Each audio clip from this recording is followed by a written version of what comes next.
তো গাইস, তোমরা তো অনেকে অনেক রকমের জার্সি পরেছো। তোমরা কি কখনো অরিজিনাল অফিসিয়াল জার্সি পরেছো? আজকের দিনটা আমার অনেক ভালোই চলছিল, তাই আমি ভাবলাম আজকে কিছু আলাদা করা যাক। তাই আমি দোকানে চলে গেলাম, আর দোকানে গিয়ে আমি ব্রাজিলের একদম অফিসিয়াল জার্সিটা নিলাম। জার্সিটা নেওয়ার আমার একটাই কারণ, সামনে ওয়ার্ল্ড কাপ আর আমি কি দল সাপোর্ট করি এটা তো মানুষের জানা উচিত। আর গাইস, আপনারাও জেনে রাখেন যে আমি ব্রাজিল সাপোর্ট করি। আপনারা বলেন যে আপনারা কি সাপোর্ট করেন, আমার কমেন্ট বক্সে বলে যান।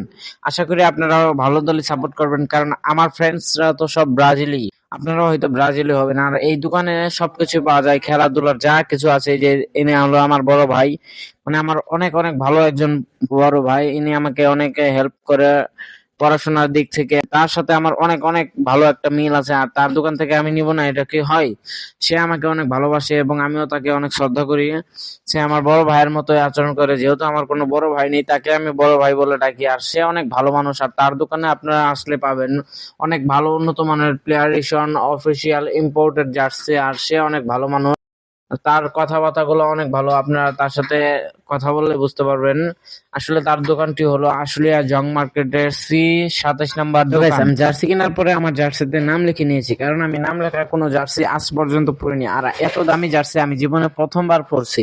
এটা হলো ব্রাজিলের একদম অফিসিয়াল জার্সি। জীবনে প্রথমবার এত দামি জার্সি পরেছি, নাম লিখবো না তা কি কখনো হয়? আর আপনি কি দল সাপোর্ট করেন অবশ্যই বলে যাবেন। ধন্যবাদ, ভালো থাকবেন। আশা করি আমার ভিডিওটি আপনাদের ভালো লেগেছে। ভুল ত্রুটি হলে ক্ষমা করবেন। আর আমি এটা 3 নম্বর ব্লগ বানাচ্ছি, আর এই ব্লগটি কেমন হচ্ছে ছোট্ট একটা স্পন্সর করছি। By. Subscribe the Fahim on Lifestyle.